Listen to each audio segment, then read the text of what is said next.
আসসালামু আলাইকুম প্রিয় বন্ধুরা সবাই কেমন আছেন? আশা করছি আল্লাহর রহমতে সবাই ভালো আছেন। বন্ধুরা, আমি আজকে এমন একটা জায়গাতে দাঁড়িয়ে রয়েছি যেই জায়গাটা দেখলে পরে আপনার কাছে মনে হবে যে এটা একদম বাংলাদেশের কোনো একটা খণ্ড, ঠিক একটা খণ্ড চিত্রর মতোই। যেমনটা আমরা আসলে আমাদের কয়েকটা গ্রাম মিলে দেখতে পাই, যে জিনিসটা হচ্ছে আপনার বিল। বিল সাধারণত কয়েকটা গ্রামের মাঝখানে অবস্থিত হয়ে থাকে, আবার দেখা গেছে কয়েকটা এমনও কিছু জায়গা রয়েছে যে কয়েকটা জেলা নিয়েও আপনার কয়েকটা বিল থাকে। তো আমাদের দেশের ভিতরে কিন্তু এমন একটা বিল রয়েছে যে বিলটা হচ্ছে চলন বিল, সেটা কিন্তু খুবই বড় একটা বিল। আর আমাদের এলাকায় একটা বিল রয়েছে, সেটা অবশ্য কয়েকটা গ্রাম মিলে, তবে সেই বিলটাকে চেনে শালদা এলাঙ্গের বিল বলে।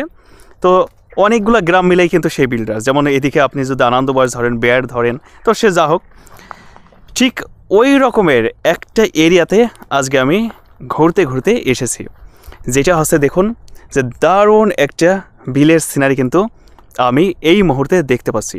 সাধারণত এই জিনিসগুলো কিন্তু আপনার শহর অঞ্চলে দেখতে পাওয়া যায় না। যারা আপনার নর্মালি গ্রামে থাকে, তো গ্রাম অঞ্চলে কিন্তু এই রকম ছোটোখাটো বিলগুলা দেখে অভ্যস্ত থাকে। কেননা অনেক সময় যে গ্রামের মাঝখানটা থাকে বা নিচু অঞ্চল থাকে, সেই সকল জায়গাতে বর্ষাকালে বৃষ্টিতে পানিতে আপনার দেখা যায় যে পানি জমা হয়ে থাকে, যার মধ্যে দিয়ে কিন্তু একটা বিলের সৃষ্টি হয়ে থাকে। ঠিক তেমনটাই এই জায়গাটাতে চারিদিকটা আপনার পাহাড়, আর পাহাড়ের মাঝখানটাতে আপনার একটা সমতল একটা জায়গা, যেই জায়গা থেকে সাধারণত আসলে পানি বের হওয়ার ওই রকম খুব একটা যে সিস্টেম সেটা নাই, যার কারণে কিন্তু মানে ভীষণ বড় একটা এরিয়া নিয়ে এরকম একটা বিলে রূপান্তরিত হয়েছে।